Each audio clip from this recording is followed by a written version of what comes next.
এত সাজুগুজু করে ফ্যামিলির সবাই মিলে কোথায় গেলাম আর সারাদিন কি করলাম সে সব কিছুই থাকছে আজকের আমার এই ভিডিওতে। হ্যালো এভরিওয়ান এন্ড আসসালামু আলাইকুম, দিস ইজ মি ইসরাত জাহান ইশিকা। বলো তো তোমরা আমার মধ্যে কোনো ধরনের চেঞ্জ দেখতে পারছো কিনা? অবশ্য আমার অ্যাক্টিভিটিস দেখে তোমরা হয়তো ধরেই ফেলবে আমার মধ্যে কি চেঞ্জ এসেছে। ক্লাস শেষ করে আমরা চলে যাই চিলক্স রেস্টুরেন্টে। আর চিলক্সের খাবার তো আমার অনেক ভালো লাগে, বিশেষ করে তাদের নাগা বার্গারটা আমার অনেক ভালো লাগে। ওভারলোডেড একদম চিপস দিয়ে বানিয়ে দেয়। বাট সেদিন আমি নাগা বার্গারটা নেইনি, আমি সেদিন নিয়েছিলাম চিপস বার্গারটা, কারণ আমার চিপস খেতে খুব ভালো লাগছিল আর মন চাচ্ছিল, বিশেষ সিয়ামও চাচ্ছিল চিপস বার্গারটা নিতে। দেন আমরা দুজনেই হচ্ছে গিয়ে সেম মেনুটাই নিই, চিপস বার্গার নিয়ে নিই। আর সিয়াম আমাকে এখানে সার্ভ করে দিচ্ছিল। জাস্ট চিপসের পরিমাণটা দেখো, মাশাল্লাহ মাশাল্লাহ এত ছিল। অ্যান্ড এটা আমার সব থেকে প্রিয় একটা খাবার। আর ক্লাস শেষ করার পর আমার তো প্রচণ্ড ক্ষুধা লেগে যায়, তাই আমি ঝটপট কিছু খেয়ে নিয়ে, আমার অনেক বেশি ক্ষুধা লাগে। এরকম কারা কারা আছো ক্লাস শেষে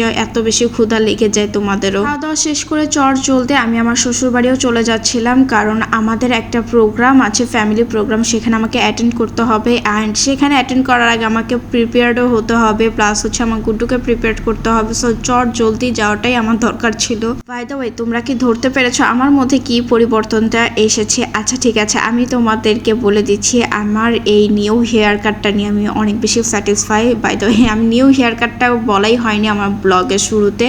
সো কেমন লেগেছে আমার এই নিউ হেয়ার কাটটা অবশ্যই কিন্তু কমেন্ট করে জানাবে। আমি আলহামদুলিল্লাহ অনেক বেশি স্যাটিসফাই। আর এত বেশি স্যাটিসফাই হওয়ার একটাই কারণ ছিল তাদের এই হেয়ার স্টাইলটা। যাই হোক, বাসায় এসে জলদি রেডি হয়ে আমি একটু আমার হাজব্যান্ডকে বলেছিলাম যে চলো একটা ভিডিও বানাই, বাট সে মনে করেছে আমি হয়তো পিকচার নিচ্ছে, জাস্ট রোবটের মতোই দাঁড়িয়েছিল। তো আমি তাকে বললাম একটু হাসো, একটু হও, দেন সে একটু ইজি হয়। অ্যান্ড এই তো আমাদের সুন্দর একটা রিলসও তৈরি হয়ে যায়। এর মধ্যে আমরা আমাদের দাওয়াতে প্লেসও চলে আসে। অ্যান্ড সবাই এখানে বসেছি খেতে। দেন এই সবাই এই টেবিলটা ইগনোর করো, জাস্ট আমি সবাইকে ফোকাস দিচ্ছি, টেবিলটা ফোকাস দেইনি, বাট টেবিলটা অনেক মেসি হয়েছিল, সো সবাইটা ইগনোর করো। আমার এই হেয়ার স্টাইলটা সেই সকালে করা, আর এই দাওয়াতটা কিন্তু ছিল রাত্রে। সো এতক্ষণ আমি আমার হেয়ার স্টাইলটাকে অনেক টেক কেয়ার করে রাত পর্যন্ত রেখেছি। বাট উপরে হয়তো একটু মেসি হয়ে গেল, নিচে কিন্তু একদম পারফেক্ট কাল ছিল। দেন আমি আমার শাশুড়ির সাথে সুন্দর একটা ভিডিও ক্লিপস নিয়ে অ্যাজ এ মেমোরি হিসেবে রেখে দিলাম। এখানে আমার গুটু তো তার ডাইনোসর নিয়ে বিজি, যেখানেই যাক না কেন সে তার ডাইনোসর তার সাথেই রেখে দেয়। খানা শেষ করে সব বাচ্চাদের এই একটা জায়গায় বসে, যেহেতু আমার শ্বশুরবাড়ির মানুষজন সবাই এসেছে, সো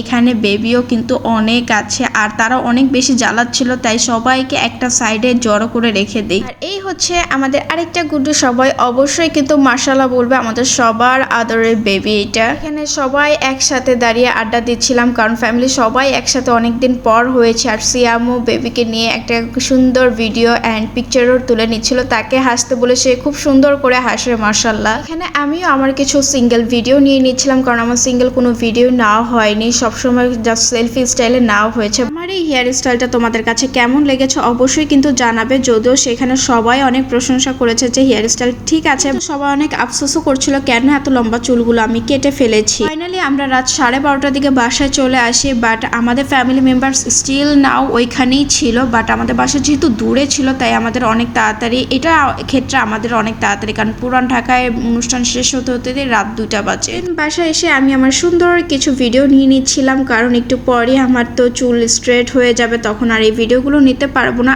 আর এই হেয়ার স্টাইলটা সবচেয়ে পছন্দ করার একটাই কারণ তাদের হেয়ার স্টাইলটার জন্য। আমার কাছে পার্সোনালি ভালো লাগার একটাই কারণ হচ্ছে তাদের হেয়ার কাটের তুলনায় হেয়ার স্টাইলটার জন্য। দেন আমি আমার বেডরুমে ঢুকতেই দেখি যে এখানে একটা সুন্দর চড়ুই পাখি আমার ঘরে এসে আটকে গিয়েছে। সে আসলে যেতে পারছিল না, তাই আমরাও হেল্প করছিলাম তাকে যাওয়ার জন্য, কারণ এখানে সে কষ্ট পাচ্ছিল। যাই হোক, এই ছিল আজকের আমার এই ভিডিও।